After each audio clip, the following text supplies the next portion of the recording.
الحمد لله نحمده ونستعينه ونستغفره ونعوذ بالله من شرور أنفسنا ومن سيئات أعمالنا من يهده الله فلا مضل له ومن يضلله فلا هادي له وأشهد أن لا إله إلا الله وحده لا شريك له وأشهد أن محمدًا عبده ورسوله يا أيها الذين آمنوا اتقوا الله حق تقاته ولا تموتن إلا وأنتم مسلمون يا أيها الناس اتقوا ربكم الذي خلقكم من نفس واحدة وخلق منها زوجها وبث منهما رجالا كثيرا ونساء واتقوا الله الذي تساءلون به والأرحام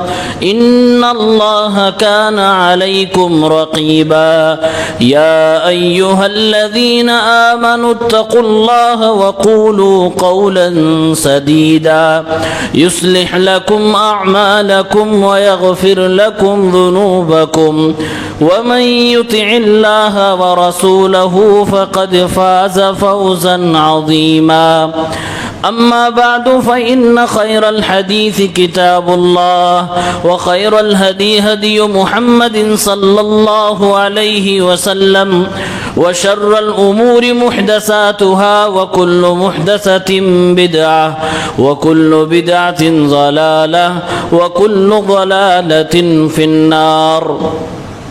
أعوذ بالله من الشيطان الرجيم. بسم الله الرحمن الرحيم. سبحان الذي أسرى بعبده ليلا من المسجد الحرام إلى المسجد الأقصى الذي باركنا حوله لنريه من آياتنا إنه هو السميع البصير. وقال النبي صلى الله عليه وسلم لا تشد الرحال إلا إلى 3 مساجد المسجد الحرام ومسجدي هذا والمسجد الأقصى رواه البخاری. حاضرین مجلس، اسلامی بھائیوں، نوجوان ساتھیوں، عزیز بچوں، اسلامی ماں اور بہنوں، اس بات میں کوئی شک اور شبہ نہیں، اللہ رب العالمین کا پسندیدہ دین دین اسلام ہے. اللہ کی طرف سے اس روئے زمین پر پہلا اور آخری دین دین اسلام ہی ہے. آدم علیہ السلام بھیجے گئے اسی دین کے ساتھ. نبیوں کی آخری کڑی جناب محمد عربی صلی اللہ علیہ وسلم اسی دین اسلام کے ساتھ آخری پیغمبر اور دودت بنا کر بھیجے گئے. اللہ تعالیٰ کا مطالبہ ہے کہ زمین پر جو بھی دین پہ چلنا چاہتا ہے وہ دین اسلام پہ چلے. اس کے علاوہ کسی اور دین پہ اگر وہ چلے گا تو آخرت میں اس کو خسارہ اٹھانا پڑے گا، وہ دین نہیں مانا جائے گا، اللہ کی بارگاہ میں اس کو قبول نہیں کیا جائے گا. یہ ہمارا عقیدہ اور ایمان ہے، اور اس عقیدے پہ ہمیں یقین بھی ہونا چاہیے، اور وقت آئے تو اس پر ہمیں اتنے ہی یقین سے بولنا بھی چاہیے. دراصل یہ دور اسلاموفوبیا کا دور ہے. اس دور میں اب ڈھکے چھپے نے کھلے عام اسلام کے خلاف نفرت پھیلائی جا رہی ہے. آپ کے لباس کو، آپ کی پہچان کو دیکھ کر لوگ چڑھ رہے ہیں. اس کے لیے اسباب ان کی اپنی دشمنی بھی ہو سکتی ہے، لیکن کہیں نہ کہیں ہم لوگ بھی اس کے مجرم ہیں، کیونکہ ہم نے دین اسلام کو بہت کم درجے میں اپنایا ہے۔ عمل کے میدان میں ہم اور آپ کورے نظر آ رہے ہیں، عقیدہ کے میدان میں ہم اور آپ بالکل لولے اور لنگڑے ہوتے ہوئے جا رہے ہیں، اور ہر سنی سنائی بات پر بھروسہ ایسے کرتے ہیں جیسے ہر سنانے والا بتانے والا اللہ کی طرف سے وہی پیغام دے رہا ہو، جبکہ یہ سب ہمارا شیوا نہیں ہے، یہ سب مسلمانوں کی بات و پہچان نہیں ہے۔ اللہ رب العالمین نے مسلمانوں کو جو جو مقدسات اور جو جو شعائر عطا فرمائے ہیں، دنیا میں کسی کو اللہ تعالیٰ نے وہ عطا نہیں فرمایا۔ آپ دیکھیں پورے روئے زمین کی جہاں جہاں زمین ہے وہاں وہاں آپ دیکھ ڈالیے، کوئی ایسی زمین نہیں ہے جس زمین کے بارے میں یہ کانسیپٹ ہو کہ جس کی طاقت ہو، قدرت ہو، وہ ضرور وہاں جانے کی کوشش کرے اور پھر پہنچ جائے تو وہاں ایک گھر ہے اس کا طواف کرے، اور اگر موقع میسر آ جائے تو اس گھر میں ایک پتھر ہے اس کو چومے، سوائے مسجد حرام کے، خانہ کعبہ کے۔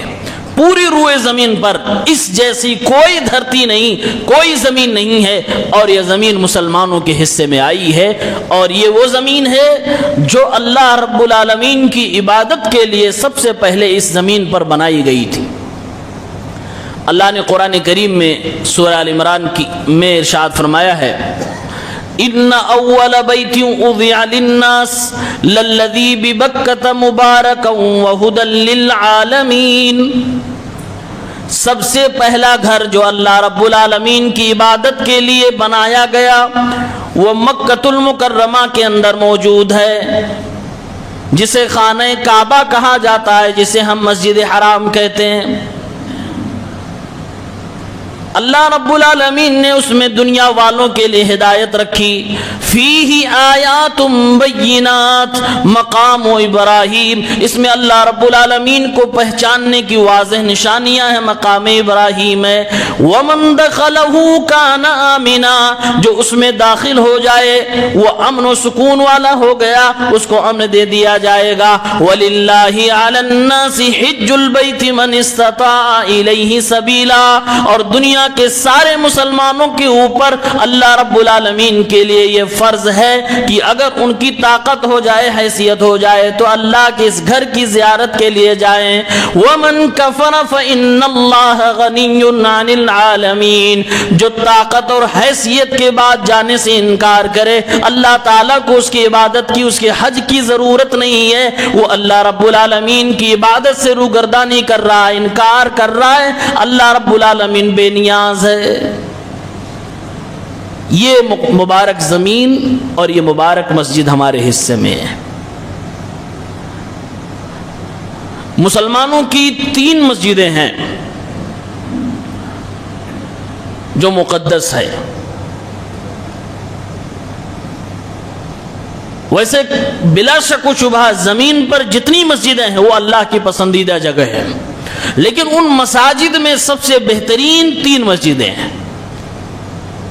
اللہ کے نبی صلی اللہ علیہ وسلم کی احادیث کے مطابق پہلی مسجد یہ مسجد حرام ہے جو مکہ میں موجود ہے، اور دوسری مسجد مسجد نبوی ہے جو مدینہ میں موجود ہے، اور تیسری مسجد مسجد اقصی ہے جو بیت المقدس فلسطین کے اندر موجود ہے۔ مسجد حرام میں نماز پڑھنے کا ثواب بقیہ مساجد کے مقابلے میں 1,00,000 گنا زیادہ ہے۔ اللہ کے نبی صلی اللہ علیہ وسلم کی بنائی گئی مسجد مسجد نبوی، اس میں اگر آپ جا کے نماز پڑھتے ہیں تو 1,000 نمازوں کا ثواب، بلکہ اس سے زیادہ ثواب ملتا ہے۔ اللہ کے نبی صلی اللہ علیہ وسلم فرماتے ہیں میری بنائی ہوئی مسجد میں، میری مسجد کے اندر نماز پڑھنا دوسری مساجد کے مقابلے میں 1,000 نمازوں سے بہتر ہے۔ مسلمانوں کی تیسری مقدس مسجد جو فلسطین کے اندر بیت المقدس میں موجود ہے، جسے ہم مسجد اقصیٰ کہتے ہیں، اس میں ایک وقت کی نماز بقیہ مساجد کے مقابلے میں 500 نمازوں سے بہتر ہے۔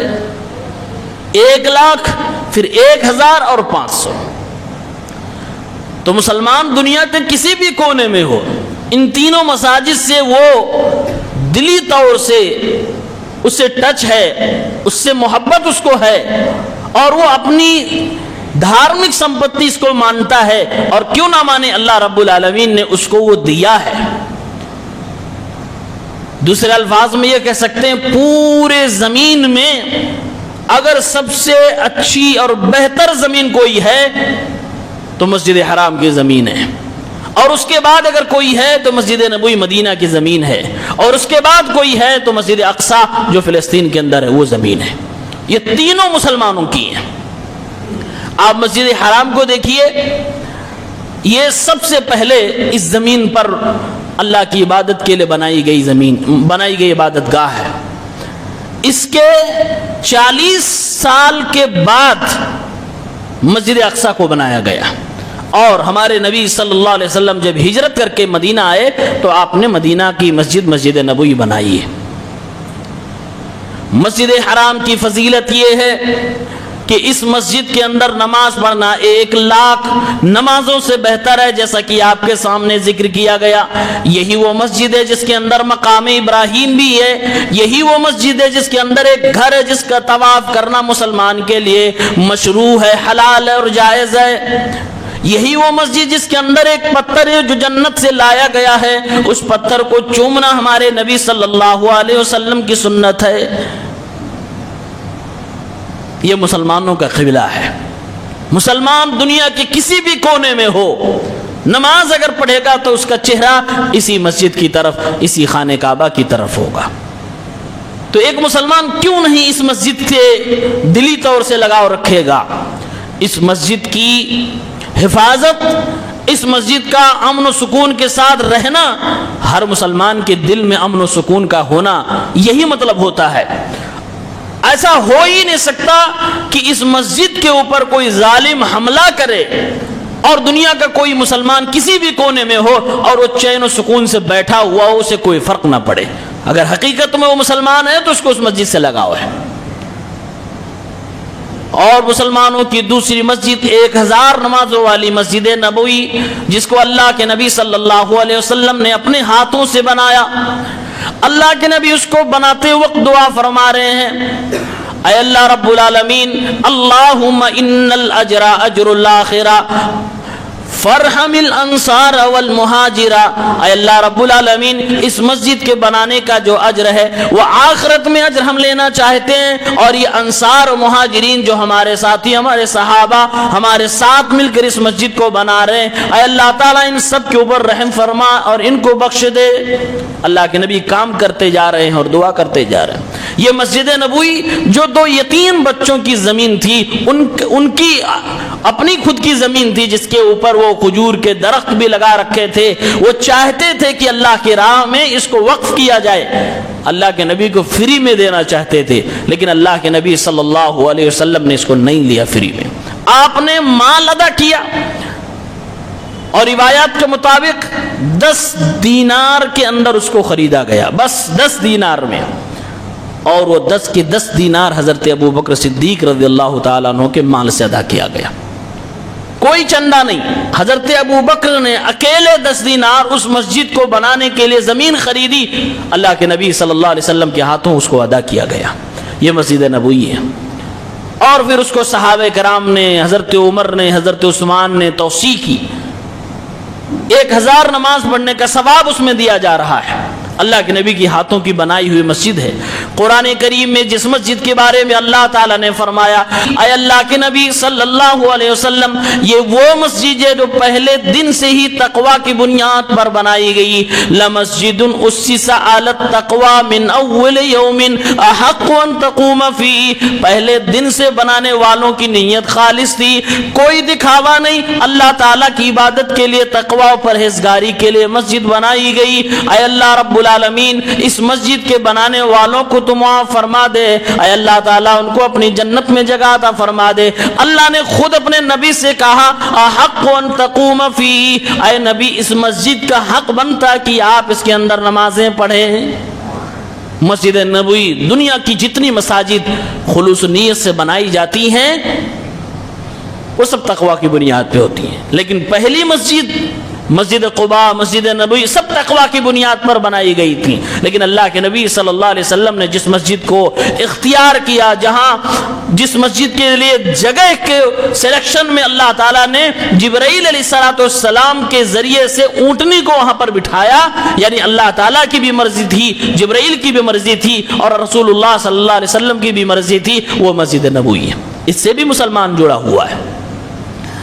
اور یہ دونوں مسجدیں جس شہر میں ہوں، جس ملک میں ہوں، ہر مسلمان اس شہر سے، اس ملک سے، اس کے ذمہ داروں سے محبت کرے گا، یہ اس کے ایمان کا تقاضا ہے، یہ اس کی اس مسجد سے محبت کی دلیل ہے،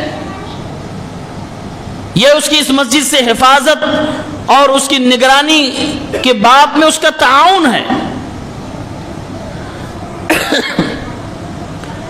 اگر ہمیں اور آپ کو دلی طور سے اس مسجد سے نفرت ہو جائے، اور ہے ایسے لوگوں کو، بہت سارے مسلمان ایسے ہیں جو مسجد میں جا کر لیکن جماعت سے نماز نہیں پڑھتے، جماعت سے وہاں نماز نہیں پڑھتے، ایسے مسلمانوں کو سمجھا بجھا کر بھیجا جاتا ہے کہ آپ جا رہے ہیں خانہ کعبہ لیکن ان کے پیچھے نماز نہ پڑھیے گا، وہ گستاخ ہیں، وہ فلاں ہیں، وہ فلاں ہیں، وہ فلاں ہیں۔ اور یہ مسلمان بھولا بالا سوال بھی پلٹ کے نہیں کرتا ہے، پھر 1,00,000 نمازوں کا جو ثواب ہے وہ ہمیں کہاں ملے گا؟ وہ 1,000 نمازوں کو جو ثواب ہے وہ ہمیں کہاں ملے گا؟ بغیر دلیل و ثبوت کے کہی گئی بات کو مان کر اپنا بہت بڑا نقصان کر لیتا ہے۔ آپ ذرا سوچو، ایک دن میں 5 وقت کی نمازیں ہیں، اگر آپ پورا مہینہ نماز پڑھیں، 30 دن کا مہینہ ہو تو آپ 150 نمازیں پڑھ سکیں گے۔ آپ پورا سال جوڑیے، 1 سال نماز ایک طرف اور مسجد نبوی کی نماز ایک طرف، کوئی حساب ہی نہیں بنتا ہے۔ پھر کیسے آپ ان عالموں کی اور ان بدطینت علماء سو کی بات آپ مان لیتے ہیں؟ ان سے سوال ہونا چاہیے کہ اگر آپ ہمیں کہتے ہو نہیں پڑھنا، چلیے ٹھیک ہے آپ کی بات تھوڑی دیر کے لیے مانتے، لیکن یہ 1,00,000 ثواب ہمیں کون دلائے گا؟ پھر کہاں ملے گا مجھے؟ یہ 1,000 ثواب ایک نماز کا ہمیں کہاں ملے گا؟ اور الحمدللہ عمرہ کرنے جائیں یا حج کرنے جائیں، کافی لمبا وقت آپ کو گزارنے کا ملتا ہے۔ 1-2 نمازیں نہیں، 10 20 50 40 نمازیں آپ وہاں پڑھ کے آتے ہیں، پڑھنے کا موقع ہوتا ہے۔ لہٰذا آپ اپنی عاقبت اور اپنی آخرت بنانے کی کوشش کریں۔ 2 مسجدیں ہمارے اور آپ کے اختیار میں جہاں ہم جا سکتے ہیں، اور دعا کریے اللہ تعالیٰ سے کہ اللہ تعالیٰ یہ امن و سکون دنیا کے اندر بحال رکھے کہ آپ جائیں اور آئیں، اس کی زیارت کی توفیق ملے، ورنہ دنیا تو چاہتی ہے کہ آپ کو وہاں بھی نہ جانا دیا جائے۔ تیسری مسجد سے آپ محروم ہو چکے ہیں، ہم محروم ہو چکے ہیں، آپ نہیں جا سکتے تیسری مسجد میں جہاں 500 نمازوں کا ثواب مل رہا ہے۔ مسند احمد کی روایت 6644، اللہ کے نبی صلی اللہ علیہ وسلم نے ارشاد فرمایا، سلیمان ابن داؤد علیہ السلام، حضرت سلیمان علیہ السلام جو حضرت داؤد کے بیٹے تھے، سلیمان علیہ السلام نے اللہ رب العالمین سے 3 دعائیں مانگی تھیں، اللہ تعالیٰ نے 2 دعاؤں کو قبول کر کے دنیا میں ان کو فوراً عطا فرما دیا۔ ایک دعا ان کی زندگی میں قبول نہیں ہوئی، یا ہوئی تو ان کو پتہ نہیں چلا۔ اللہ کے نبی صلی اللہ علیہ وسلم فرماتے ہیں وَنَرْجُو أَن تَكُونَ لَهُ الثَّالِثَةُ، ہم مسلمان اللہ تعالیٰ سے امید لگائے بیٹھے ہیں کہ رب العالمین سلیمان علیہ السلام کی وہ تیسری دعا بھی قبول فرما لے۔ پہلی دعا یہ تھی، حضرت سلیمان نے مانگی تھی، اے اللہ رب العالمین جب میں کوئی فیصلہ لوگوں کے حق میں کروں، لوگوں کے مقدمات میں کوئی فیصلہ کروں، تو اے اللہ مجھے غلطی سے بچانا، مجھے ناانصافی اور ظلم سے بچانا، میں لوگوں کا انصاف کے ساتھ فیصلہ کرنا چاہتا ہوں۔ اے اللہ قدرتی طور سے میری مدد فرمانا، جو تیری مرضی ہو وہی میری زبان سے نکلے۔ اللہ تعالیٰ نے حضرت سلیمان کی یہ دعا قبول فرمائی۔ دوسری دعا حضرت سلیمان نے مانگی، اے اللہ تعالیٰ ملکن لا ينبغی لأحد من بعدی، مجھے ایسی سلطنت عطا فرما، مجھے ایسی حکومت اور بادشاہت، ایسا پاور عطا فرما کہ میرے بعد کسی کو وہ حکومت کسی بندے کو نہ دینا۔ اللہ تعالیٰ نے ان کی یہ دعا بھی قبول فرمائی۔ چنانچہ سلیمان علیہ السلام ہواؤں کے اوپر بھی کنٹرول رکھ رہے ہیں۔ سلیمان علیہ السلام کی خدمت میں بڑے بڑے جنات اور شیاطین بھی لگے ہوئے ہیں، ان کے حکم سے بڑی بڑی بلڈنگیں بھی بنا رہے ہیں۔ سلیمان علیہ السلام چیٹیوں کی آواز کو بھی سن رہے ہیں، سمجھ رہے ہیں، پرندوں کی آواز کو بھی سن رہے ہیں، سمجھ رہے ہیں۔ اللہ تعالیٰ نے ان کو جو پاور عطا فرما دیا، جو بادشاہت و حکومت عطا فرمائی، آپ کے بعد کسی کو بھی نہ عطا فرمایا۔ اللہ کے نبی صلی اللہ علیہ وسلم فرماتے ہیں مجھے موقع ملا، لیکن میں اپنے بھائی سلیمان کی دعا کی وجہ سے جنات کو کنٹرول نہیں کرنا چاہتا، اس کو قبضے میں نہیں کرنا چاہتا، ورنہ میں کر لوں، اگر میں کر لوں تو میرے بھائی کی دعا میں اثر پڑ جائے گا، لہٰذا میں ایسا نہیں کروں گا۔ یہ دعا ان کی دو قبول ہو گئی۔ تیسری دعا حضرت سلیمان نے مانگی، اے اللہ رب العالمین من خرج من بیتہ لا یرید الا الصلاۃ فی ھذا المسجد، دنیا کا کوئی بھی انسان اپنے گھر سے اگر سچی نیت کے ساتھ مسجد اقصی کی میں نماز پڑھنے کی غرض سے نکلے اور اس کے دل میں سوائے نماز پڑھنے کے اور کوئی مقصد نہ ہو، اے اللہ رب العالمین اگر وہ وہاں پہنچ جائے، مسجد اقصی میں وہ نماز پڑھ لے، خرج من خطیئتہ مثل یوم ولدتہ امہ، اے اللہ تعالیٰ مسجد اقصی میں نماز پڑھنے کی وجہ سے اس انسان کی غلطیوں کو ایسے معاف فرما دینا جیسے وہ ابھی اپنی ماں کے پیٹ سے پیدا ہوا ہے۔ اللہ کے نبی فرماتے ہیں سلیمان علیہ السلام نے یہ دعا مانگی، ان کی زندگی میں یہ دعا قبول ہوئی کہ نہیں ہوئی پتہ نہیں۔ وَنَحْنُ نَرْجُو أَن تَكُونَ لَهُ الثَّالِثَةُ، ہمیں امید ہے اللہ رب العالمین کی ذات سے کہ اللہ یہ دعا بھی قبول فرمائے گا۔ یہ مسجد اقصی جو مسلمانوں کے ہاتھ میں نہیں ہے۔ عمر فاروق رضی اللہ تعالیٰ عنہ جب خلیفہ بن گئے، سن 16 ہجری کے اندر حضرت عمر نے رضی اللہ تعالیٰ عنہ نے اس مسجد کو آزاد کروایا اور اپنے کنٹرول میں یعنی مسلمانوں کے کنٹرول میں لے لیا۔ ایک لمبی مدت تک مسلمانوں کے حوالے یہ مسجد تھی، پھر اس کے بعد صلیبیوں نے اس مسجد کے اوپر قبضہ کر لیا۔ تقریباً 88 سال کے بعد 88 سال غیروں کا اس کے اوپر قبضہ رہا۔ پھر اللہ تعالیٰ نے ایک مرد مجاہد سلطان صلاح الدین ایوبی کو پیدا فرمایا، اس نے پھر سے اس مسجد کو آزاد کروایا۔ پھر اس کے بعد دنیا کی سازش کے ساتھ 1948 میں ایک ملک ایجاد میں آ گیا اور اس کے حوالے وہ مسجد ہو گئی، اور آج انہی کے حوالے یہ مسجد ہے۔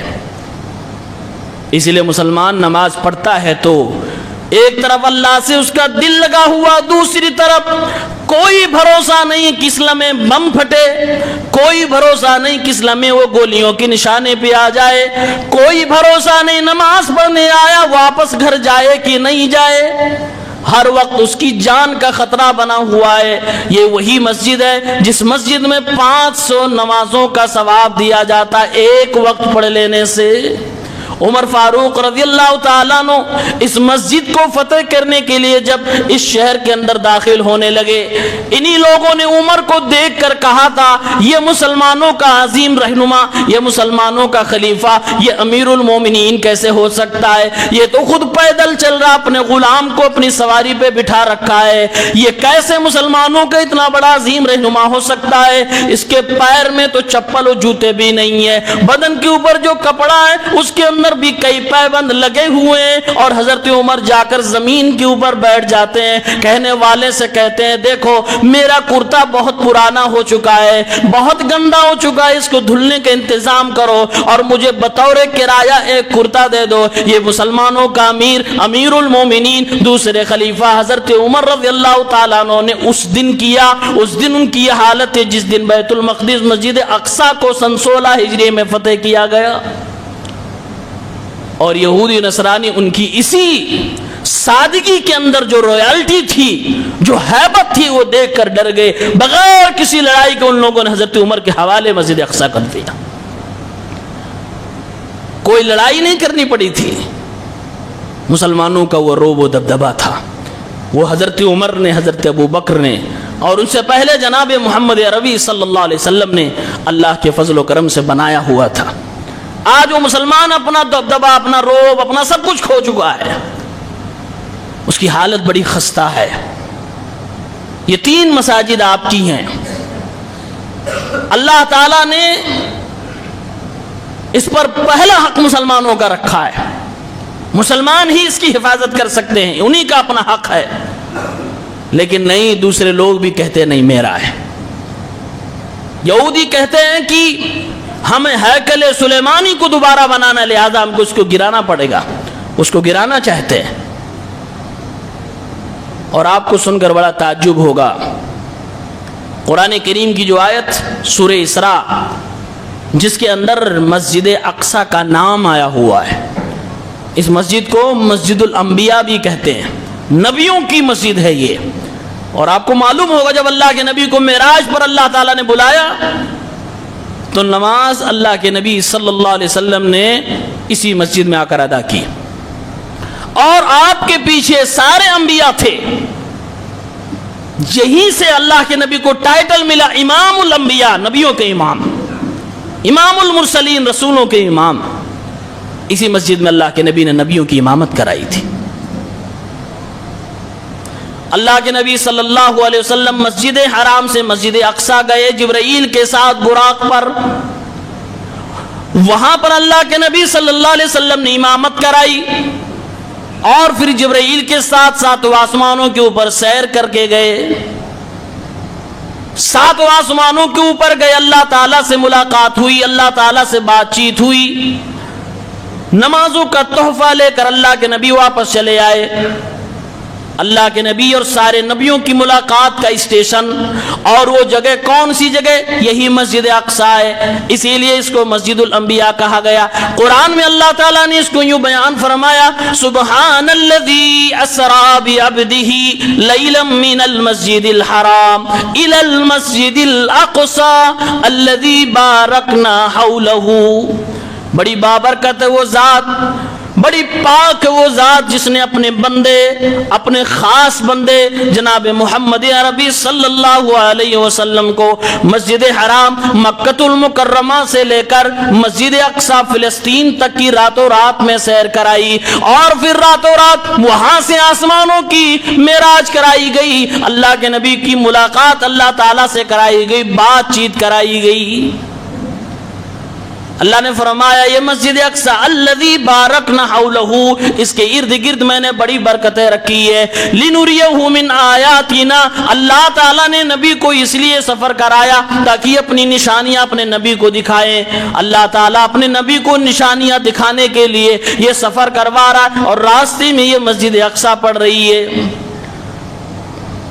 اس مسجد کا مسلمانوں کے تاریخ سے اور مستقبل سے دونوں گہرا سمبند اور تعلق ہے۔ یہ مسجد اقصی، اقصی کے معنی ہوتے دور، اقصی کی میننگ ہوتی ہے دور، مسجد اقصی دور والی مسجد، کیونکہ خانہ کعبہ سے یہ دور تھی، لہٰذا اسے مسجد اقصی کہا گیا۔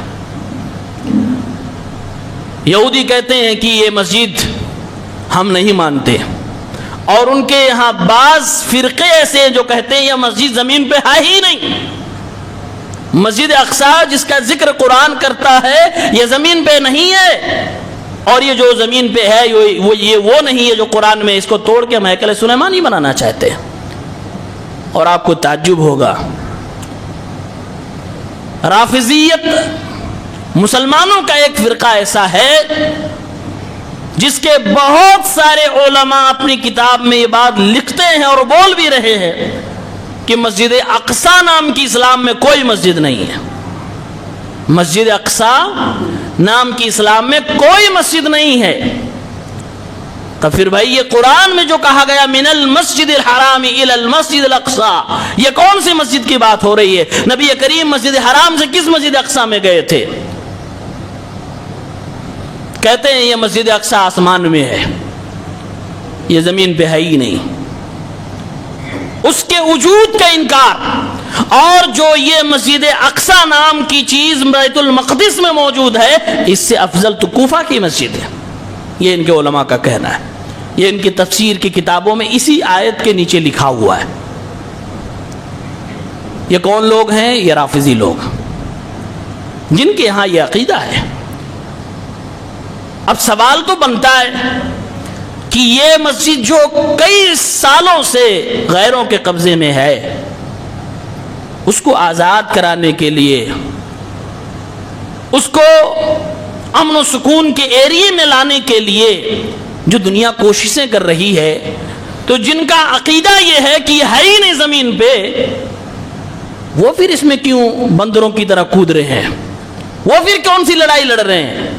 وہ پھر کس کو لڑوا رہے ہیں؟ کون سی جنگ کر رہے ہیں؟ کس کو آزاد کروانا چاہتے ہیں؟ ان کا عقیدہ تو یہ زمین پہ ہے ہی نہیں. سوال تو بنتا ہے. یہ سوال دماغ میں رکھیں اور یہ عقیدہ سامنے رکھیں. یہ اتنا اہم پوائنٹ ہے جو آپ کو پورا گیم مڈل ایسٹ کا سمجھا دے گا. بھائی آدمی کسی چیز کے لیے کیوں لڑ رہا ہے؟ اس سے عقیدہ جڑا ہوا ہے، اس کا فیتھ جڑا ہوا ہے، اس کی آستھا اس سے جڑی ہوئی ہے. جس کی آستھا ہی نہیں ہے وہ کس لیے لڑ رہا ہے؟ ظاہر سی بات اس کا کچھ اور مقصد ہے. اور یہ رافضی کیا کہتے ہیں کہ مسجد اقصی زمین پہ نہیں آسمان میں ہے. پھر بھی کہتے ہیں فلاں ٹولی لڑ رہی ہے، ہم مسجد اقصی آزاد کروائیں گے. یہ جھوٹ ہے، اس کے پیچھے کچھ اور مقصد ہے. جب تمہارے عقیدے میں یہ ہے ہی نہیں زمین پہ، اس کے وجود کا تم انکار کیے بیٹھے ہو، پھر کیسے تم اس کی آزادی کے لیے لڑائی کرو گے؟ پھر تم کیسے اس کے لیے سپورٹ کرو گے؟ ظاہر سی بات ہے تمہارا کوئی اور مقصد ہے. یہی گیم چل رہا ہے، لیکن ہمیں اور آپ کو نہیں سمجھ میں آتا. مسلمانوں، دور بہت عجیب و غریب ہے. یہ بات صحیح ہے، آج نفرت ہے آپ سے. ہر تیسرا آدمی آپ سے نفرت کر رہا ہے. آپ کی شکل سے اس کو نفرت ہے. آپ کے لیے کچھ بولے یا نہ بولے، وہ دل میں سوچ رہا ہے یہ خبیث آدمی ہے، یا کچھ بھی کر سکتا ہے. آپ کو بد تہذیب، آپ کو بد کردار، آپ کو گندا سب کچھ کہا جا رہا ہے، جبکہ سب الٹا ہے. سب سے زیادہ صفائی پسند نمازی مسلمان انسان ہوتا ہے. حلال و حرام کی تمیز کرنے والا مسلمان ہوتا ہے. شرک کی گندگی سے پاک مسلمان ہوتا ہے. سب الٹا چل رہا ہے، سب الٹا چل رہا ہے. آپ کے بغل میں بیٹھنے کو تیار نہیں. کچھ تو ہے وجہ. اللہ تعالیٰ سے یہ وقت ایسا ہے کہ ہمیں بھیک مانگنے کی ضرورت ہے، اپنی عزت و آبرو کی، اپنے وجود کی سلامتی کی، لیکن اللہ سے اور یاد رکھو اللہ سے. اور اللہ ہی آپ کو عزت دے سکتا ہے، وہی رتبہ دے سکتا ہے. غلط راستے پہ چل کر آپ کو کوئی عزت دینے والا نہیں ہے. فساد کا راستہ، بربریت کا راستہ، دہشت کا راستہ، یہ آپ کا راستہ نہیں ہے. آپ اللہ کے راستے پہ چلیں گے، آپ اسلام امن و شانتی کے راستے پہ چلیں گے. آپ کو صرف یہی نہ منوانا ہے کہ ہم عزت دار ہیں، ہم صفائی پسند ہیں، ہم اچھے آدمی ہیں، میرے بغل میں تم بیٹھ سکتے ہو، ہماری بات سن سکتے ہو، ہم اچھی باتیں بول رہے ہیں سنو. اتنا منوانے کے لیے آپ کو بہت کچھ نہیں کرنا ہے. وہی کرنا ہے جو اللہ اس کے رسول نے آپ کو پہلے سے بتا رکھا ہے. وہی کریے، بس عزت آپ کی بحال ہوگی. کیونکہ اللہ تعالیٰ نے قرآن میں اور حدیث پاک میں، حدیث قدسی میں یہ کہا ہے کہ دنیا میں کون آپ سے کتنی محبت کرے گا، اس کے فیصلے زمین پہ نہیں آسمانوں پہ ہوتے ہیں، اور وہ بھی اللہ کی انگلیوں کے درمیان. اللہ تعالیٰ جب چاہتا ہے جس کے دل کو پھیر دیتا ہے.